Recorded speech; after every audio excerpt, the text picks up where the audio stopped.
सहस्रशीर्षा पुरुषः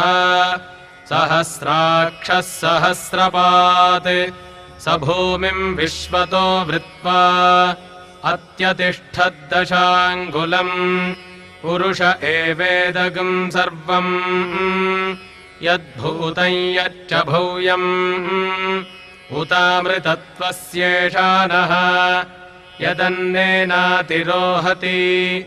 एतावानस्य महिमा अतो ज्याजागिश्च पूरुषः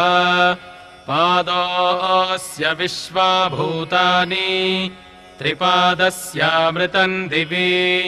त्रिपादूर्ध्व उदैत्पुरुषः पादोऽस्येहा भवात् पुनः